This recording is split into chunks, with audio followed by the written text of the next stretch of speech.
ഈശോ മിശിഹായ്ക്ക് സ്തുതിയായിരിക്കട്ടെ. ഇന്ന് തിരുസഭ മാതാവ് നമ്മുടെ കർത്താവായ യേശുനാഥൻ്റെ തിരുശരീര രക്തങ്ങളുടെ തിരുനാൾ, അവിടുത്തെ പരമ പരിശുദ്ധ ദിവ്യകാരുണ്യത്തിൻ്റെ തിരുനാൾ കോർപ്പൂസ് ക്രിസ്തി ഏറ്റവും സന്തോഷത്തോടും സാഘോഷത്തോടും കൂടെ കൊണ്ടാടുകയാണ്. ഈ തിരുനാളിൽ നമ്മൾ ഈശോയുടെ തിരുശരീര രക്തങ്ങളെ ആരാധിക്കുകയും വണങ്ങുകയും അവിടത്തോടുള്ള സ്നേഹവും വിധേയത്വവും ഏറ്റുപറയുകയും ചെയ്യുന്ന ദിവസമാണ്. ഇന്ന് നമ്മൾ ധ്യാനിക്കുന്നത് വിശുദ്ധ മർക്കോസിൻ്റെ വിശുദ്ധ സുവിശേഷം 14-ാം അധ്യായം 12 മുതൽ 16 വരെയുള്ള വാക്യങ്ങളും 22 മുതൽ 26 വരെയുള്ള വാക്യങ്ങളുമാണ്. മർക്കോസിൻ്റെ സുവിശേഷത്തിൽ ഏറ്റവും പരമപരിശുദ്ധമായ അവിടുത്തെ തിരുശരീര രക്തങ്ങളുടെ കൂദാശയുടെ സ്ഥാപനമാണ് നമ്മൾ ഓർക്കുന്നത്. യേശുനാഥൻ പുളിപ്പില്ലാത്തപ്പത്തിൻ്റെ ദിവസം ശിഷ്യന്മാരോടൊപ്പം ഒരുമിച്ചിരുന്ന് പുതിയ പെസഹ അവിടുന്ന് ആശീർവദിക്കുകയും ആഘോഷിക്കുകയുമാണ്. തൻ്റെ തിരുശരീര രക്തങ്ങളെ അപ്പത്തിൻ്റെയും വീഞ്ഞിൻ്റെയും സാദൃശ്യങ്ങളെ ശിഷ്യന്മാർക്ക് നൽകുകയാണ്. ഇപ്പോൾ സുവിശേഷങ്ങളിൽ മറ്റ് സുവിശേഷങ്ങൾ നമ്മൾ കാണുമ്പോൾ അവിടുന്ന് തിരുശരീര രക്തങ്ങൾ നൽകിക്കൊണ്ട് പറയുന്നത് ഇത് അവിടുത്തെ ഓർമ്മയാണ്, ഇതെൻ്റെ ഓർമ്മയ്ക്കായി ചെയ്യുമെന്നാണ്. എന്തിൻ്റെ ഓർമ്മയാണ്? അവിടുന്ന് കൂടെ നിന്നതിൻ്റെ ഓർമ്മയാണ്. അതായത് യേശുനാഥൻ ശിഷ്യന്മാരെ പഠിപ്പിച്ച ഒരു കാര്യമാണ്, ഞാൻ കുറച്ച് കഴിയുമ്പോൾ നിങ്ങളിൽ നിന്ന് ഇല്ലാതാകും, ഞാൻ നിങ്ങളിൽ നിന്ന് മറയ്ക്കപ്പെടുന്ന സമയം വരും. അപ്പോൾ എപ്പോഴെല്ലാം യേശുനാഥൻ തൻ്റെ മരണത്തെക്കുറിച്ചും തൻ്റെ വേർപാടിനെക്കുറിച്ചും സംസാരിച്ചിട്ടുണ്ടോ അപ്പോഴെല്ലാം ശിഷ്യന്മാരുടെ ഇടയിൽ വളരെയധികം സങ്കടവും ദുഃഖവും ഉണ്ടായിട്ടുണ്ട്. അപ്പോൾ അവിടുന്ന് ഈ ശിഷ്യന്മാർക്ക് കൂട്ടായിരിക്കുവാനാണ് ഈ കൂദാശ സ്ഥാപിച്ചത്. ഓർമ്മയായി അവിടുത്തെ നിലനിൽക്കാൻ, അവിടുത്തെ മറന്നു പോകാതിരിക്കാൻ സജീവ ഓർമ്മയായി സ്നേഹത്തിൻ്റെ ഈ കൂദാശ അവിടുന്ന് സ്ഥാപിക്കുകയായിരുന്നു. അപ്പോൾ എന്നാണ് അവിടുന്ന് ഇത് സ്ഥാപിച്ചത് പുളിപ്പില്ലാത്തപ്പത്തിൻ്റെ ദിവസമാണ്. ആ തിരുനാളാകട്ടെ അവരുടെ പെസഹയായിരുന്നു, കടന്നുപോകൽ അഥവാ പെസഹയായിരുന്നു. അതായത് ഇസ്രായേൽ ഈജിപ്തിൻ്റെ അടിമത്തത്തിൽ നിന്ന് രക്ഷിക്കപ്പെട്ട രാത്രിയുടെ ഓർമ്മയായിരുന്നു. അപ്പോൾ അന്നും ഒരു ഓർമ്മ അവിടെ നിലനിന്നിരുന്നു. എന്തിൻ്റെ ഓർമ്മയാണ്? ദൈവം അവരുടെ കൂട്ടിന് പോയതിൻ്റെ ഓർമ്മ. ഇസ്രായേൽ ഈജിപ്തിൻ്റെ നാട്ടിൽ അടിമത്തത്തിൽ കഴിഞ്ഞിരുന്നപ്പോൾ അവർ കരഞ്ഞ് നിലവിളിക്കുന്നുണ്ട്, രക്ഷകനെ ദൈവത്തെ പ്രതീക്ഷിച്ചുകൊണ്ട്. അപ്പോൾ ദൈവം മോശയിലൂടെ ഇടപെടുകയും ആ ജനത്തെ മോചിപ്പിക്കുകയും ചെയ്യുന്നു. പക്ഷേ മോശ അല്ല ജനത്തെ നയിച്ചത്, ദൈവമാണ് ജനത്തെ നയിച്ചത്. അത് മോശ തന്നെ പിന്നീട് പറയുന്നുണ്ട്. ദൈവം അവർക്ക് കൂട്ടിന് പോവുകയാണ്. ആ വമ്പിച്ച ജനാവലി ഈജിപ്തിൽ നിന്നുള്ള വലിയ ജനം അവരെ നശിപ്പിക്കാനായി വരുമ്പോൾ അവിടുന്ന് അവരുടെ കൂടെ ഉണ്ടായിരുന്നത് കൊണ്ട് അവർ സുരക്ഷിതമായി തേനും പാലും ഒഴുകുന്ന കാനാൻ ദേശത്തെത്തുകയാണ്. അപ്പോൾ ആ ദേശത്തെത്തുന്നത് വഴിയും ദൈവം അവർക്ക് കൂട്ടിന് പോവുകയാണ്, കൂടെ പോവുകയാണ്. അപ്പോൾ കൂടെ നടന്നവൻ്റെ ഓർമ്മ അവരാചരിച്ചതാണ് ഈ പെസഹ, പുളിപ്പില്ലാത്തപ്പത്തിൻ്റെ ദിവസം. ദൈവം ശക്തമായ കരത്താൽ അവരെ മോചിപ്പിച്ചതിൻ്റെ ഓർമ്മ അവർ സജീവമായി നിലനിന്നിരുന്നു. അപ്പോൾ അത് കഴിഞ്ഞ് പാപത്തിൻ്റെ അടിമത്തത്തിൽ നിന്ന് ജനത്തെ രക്ഷിക്കുന്നതിന് വേണ്ടി രക്ഷകൻ കൂട്ടിന് വന്നതിൻ്റെ ഓർമ്മയാണ് ഈ പുതിയ പെസഹ, ക്രിസ്തുവിൻ്റെ തിരുശരീര രക്തങ്ങളുടെ തിരുനാൾ. അപ്പോൾ ഇവിടെ യേശുനാഥൻ ഒരു ഓർമ്മ മാത്രമല്ല, സജീവ സാന്നിധ്യമായി നിൽക്കുകയാണ്, കൂട്ടായി നിൽക്കുകയാണ്.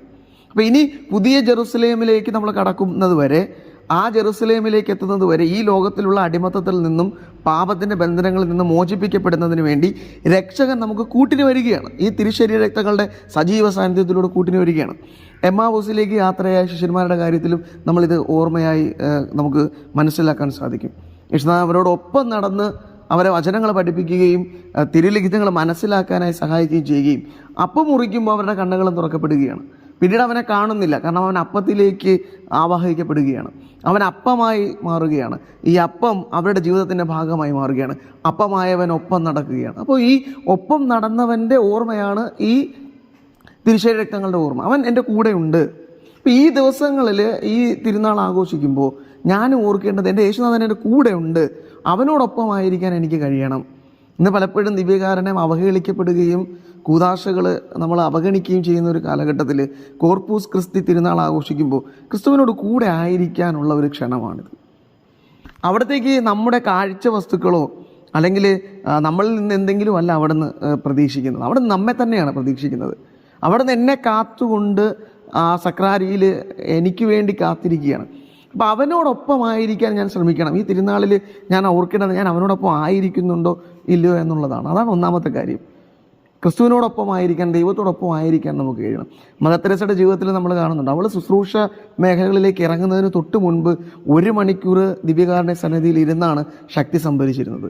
നമ്മളും പുതിയ ജെറുസലേമിനെ പ്രതീക്ഷിച്ച് നടക്കുമ്പോൾ ഈ ജീവിതത്തിൻ്റെ എല്ലാ ബന്ധനങ്ങളെയും, ഈ ജീവിതത്തിൽ നമ്മളെ തകർക്കുന്ന എല്ലാ അടിമത്ത ശക്തികളെയും എതിർക്കുന്നതിനുള്ള ബലമാണ് ക്രിസ്തു വന്ന കൂട്ടെന്ന് നമ്മൾ മനസ്സിലാക്കണം. അപ്പോൾ അവനോടൊപ്പം ആയിരിക്കാൻ നമ്മൾ പരിശ്രമിക്കണം. ഈ ലോകത്ത് നമുക്ക് മനുഷ്യർക്കാണ് ദൈവത്തോടൊപ്പം ആയിരിക്കാൻ സാധിക്കുക. അപ്പോൾ അങ്ങനെ ആയിരിക്കാൻ നമ്മളിൽ നിന്നുള്ളൊരു തീരുമാനം അത് ഈ തിരുനാൾ നമ്മളോട് ഓർമ്മിപ്പിക്കുന്നുണ്ട്. അപ്പോൾ ഇനി മനുഷ്യരോട് മാത്രമല്ല നമ്മളായിരിക്കേണ്ടത്, ഈ ക്രിസ്തുവിനോടൊപ്പം മാത്രമല്ല നമ്മളായിരിക്കേണ്ടത്. ക്രിസ്തുവിനോടൊപ്പം ആയിരിക്കുന്ന നമ്മൾ പുതിയൊരു ശക്തി സ്വീകരിച്ചുകൊണ്ട് നമുക്ക് ചുറ്റുമുള്ള മനുഷ്യരോടൊപ്പവും നമ്മളായിരിക്കാൻ ശ്രമിക്കണം. ക്രിസ്തു എനിക്ക് കൂട്ടായിരിക്കുന്നത് പോലെ ഞാൻ മറ്റുള്ള മനുഷ്യർക്ക് കൂട്ടായി മാറുന്നുണ്ടോ എന്നും ഈ തിരുനാളിൽ ഞാൻ ആഗ്രഹിക്കണം. ഞാനും ദിവ്യകാരുണ്യമായി മാറണം. ദിവ്യകാരുണ്യം നേരത്തെ പറഞ്ഞതുപോലെ അത് കൂട്ടാണ്. ദൈവം എനിക്ക് കൂട്ടിന് വന്നതിൻ്റെയും കൂട്ടായി നിന്നതിൻ്റെയും ഓർമ്മയാണ്. ഞാൻ ഒറ്റപ്പെട്ടു പോകാതിരിക്കുന്നതിന് വേണ്ടി എന്നോടൊപ്പമായിരുന്നവൻ്റെ തിരുനാളാണിത്. അപ്പം ഞാനും അവനെ സ്വീകരിക്കുകയും അവനെ ഭക്ഷിക്കുകയും ചെയ്യുമ്പോൾ ഞാനും ദിവ്യകാരുണ്യ ക്രിസ്തുവിനെ പോലെ മറ്റുള്ളവരുടെ കൂട്ടായി മാറാൻ ഞാൻ പഠിക്കണം. അവരോടൊപ്പമായിരിക്കാൻ ഞാൻ പഠിക്കണം. കാരണം ഒരു കുട്ടി ഒരു മത്സ്യം വിൽക്കുന്ന ഒരു കടയിലേക്ക് ചെല്ലുകയാണ്, അക്വേറിയത്തിലേക്ക് ചെല്ലുകയാണ്. അപ്പോൾ അവിടെ ചെന്ന് അവൻ അവൻ്റെ അപ്പനോട് കുറച്ച് മത്സ്യം മേടിച്ച് തരാൻ ആവശ്യപ്പെടുകയും അവൻ്റെ അപ്പൻ അപ്പോൾ നിനക്ക് ഇഷ്ടമുള്ളത് എടുക്കാൻ പറയുകയും ചെയ്തു. അവൻ ആ കടയിലേക്ക് ചെന്നു. ഒരു കൂട്ടം മത്സ്യങ്ങൾ ഇട്ടിരിക്കുന്നതിനിടയിൽ നിന്ന് അവനൊരു 3 ജോഡി മത്സ്യങ്ങൾ എടുക്കുകയാണ്. 6 മത്സ്യങ്ങളെ അവന് വളരെ മനോഹരമായി ഒരു പാക്കറ്റിലാക്കി കൊടുത്തു. അപ്പോൾ അവൻ ആ മത്സ്യങ്ങളെ നോക്കിക്കൊണ്ട് അപ്പനോട് ചോദിക്കുന്ന ഒരു കാര്യമാണ്, അപ്പോൾ ഇനി ഈ മത്സ്യങ്ങൾക്ക്, ഈ അക്വേറിയത്തിലുള്ള മത്സ്യങ്ങളോട് സംസാരിക്കാനോ അവരെ കാണാനോ സാധിക്കില്ല അല്ലേ പപ്പ? ഇനി അവരൊരിക്കലും മിണ്ടുകയോ കാണുകയില്ലല്ലോ എന്ന്. അപ്പോൾ അവിടെ നമ്മൾ തിരിച്ചറിയേണ്ട ഒരു സത്യമുണ്ട്. ഈ ലോകത്ത് വീണ്ടും കണ്ടുമുട്ടാനും കൂടെ നിൽക്കാനും സംസാരിക്കാനും ക്ഷമിക്കാനും ഒക്കെ കഴിയുന്നത് മനുഷ്യർക്ക് മാത്രമാണ്. ഏറ്റവും പെട്ടെന്ന് സാധിക്കുന്നത് മനുഷ്യരൊന്ന് മനസ്സ് വെച്ച് കഴിഞ്ഞാൽ കൂടെ ആയിരിക്കാൻ പറ്റുന്നവനാണ്. കൂട്ടുവിട്ട് പോയാലും കൂടെ ആകാനും സാന്നിധ്യമാകാനൊക്കെ പറ്റും. ക്രിസ്തു ഒരിക്കലും കൂട്ടുവിടാതെ കൂടെ നിന്നവനാണ്. അപ്പോൾ ആ ക്രിസ്തുവിനോട് കൂട്ടുചേരാൻ ഞാൻ കഴിയണം. മനുഷ്യന് മാത്രമേ അത് സാധിക്കുകയുള്ളൂ. എൻ്റെ ദൈവത്തിനോട് ചേർന്ന് നിൽക്കാനും അവനെ അന്വേഷിച്ച് ചെല്ലാനും കഴിയണം. ദൈവത്തോട് മാത്രമല്ല, ചില മനുഷ്യരുണ്ട് നമുക്ക് ചുറ്റും. ഒറ്റപ്പെട്ടു പോയിരിക്കുന്ന മനുഷ്യർക്ക് ഇത് ക്രിസ്തുവിൻ്റെ സാന്നിധ്യമായി മാറാൻ നമുക്ക് കഴിയണം. ഈ തിരുനാൾ എന്നെ ഓർമ്മിപ്പിക്കുന്നതാണ്. കാരണം കൂട്ടായവൻ്റെ തിരുനാളാണ് ദിവ്യകാരുണ്യം.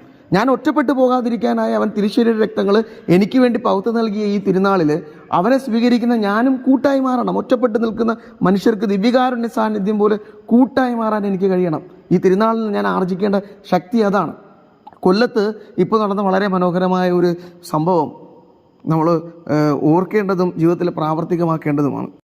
18 വർഷത്തോളം അനാഥനായി കഴിഞ്ഞിരുന്ന ഒരു മനുഷ്യൻ, അബ്ദുൽ സലീം എന്ന് പറയുന്ന ഒരു മുസ്ലിം സഹോദരൻ. ആ മുസ്ലിം സഹോദരൻ കൊല്ലം ജില്ലാ ആശുപത്രിയിൽ ചികിത്സയ്ക്ക് ഇവിടെ വരികയാണ്. ആരുമില്ല ആ സഹോദരനെ സഹായിക്കണം. അദ്ദേഹത്തിന് അല്പം ബുദ്ധിക്ക് ശേഷിക്കുറവുമുണ്ട്. അപ്പോൾ അങ്ങനെ ബുദ്ധിമുട്ട് അനുഭവിച്ചിരുന്ന ഈ മനുഷ്യനെ അവിടെ സഹായിച്ചിരുന്നത് അവിടുത്തെ സീനിയർ നേഴ്സായ മാഹർ എന്ന് പറയുന്ന ഒരു സ്ത്രീയാണ്. അദ്ദേഹം മാഹൻ എന്നായിരുന്നു അവരുടെ പേര്. അപ്പോൾ ഈ സ്ത്രീ അവിടുത്തെ സീനിയർ ഓഫീസറാണ്. അവൾ ഇദ്ദേഹത്തെ ശുശ്രൂഷിക്കാൻ തുടങ്ങി. ശുശ്രൂഷ കഴിഞ്ഞതിന് ശേഷം ഇദ്ദേഹത്തിനോടൊപ്പം ആരും വരാത്തത് കൊണ്ട് ഇവൾ അദ്ദേഹത്തെ ഏറ്റെടുത്തതിന് ശേഷം ഒത്തിരിയധികം ശുശ്രൂഷിച്ചു. പക്ഷെ അദ്ദേഹം മരണപ്പെട്ടതിന് ശേഷം ഈ ശരീരം അവൾ എല്ലാവരുടെയും അനുമതിയോടുകൂടി ഏറ്റെടുത്തു. അവളോട് യാതൊരു ബന്ധവുമില്ലാത്തവളാണ്. അവസാനം അദ്ദേഹത്തിന് വേണ്ട അന്തിമോപചാരങ്ങളൊക്കെ നൽകാൻ വേണ്ടി അതിന് വേണ്ടപ്പെട്ടവരെ വിളിക്കുകയും അവൾ അതിന് കൂട്ടു നിൽക്കുകയും അവൾ അതിന് വേണ്ട സഹായങ്ങളൊക്കെ ചെയ്യുകയും ചെയ്തു.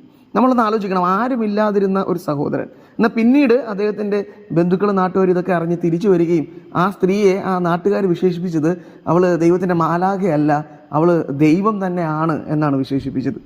അപ്പോൾ ഈ സ്ത്രീ ഈ ഒരു ആരാണെന്ന് പോലും അറിയാത്ത വേറൊരു മതത്തിൽപ്പെട്ട ഒരു മനുഷ്യന് കൂട്ടായി നിൽക്കുകയാണ്. ക്രിസ്തു തരുന്നൊരു ബലവും ഇതാണ്.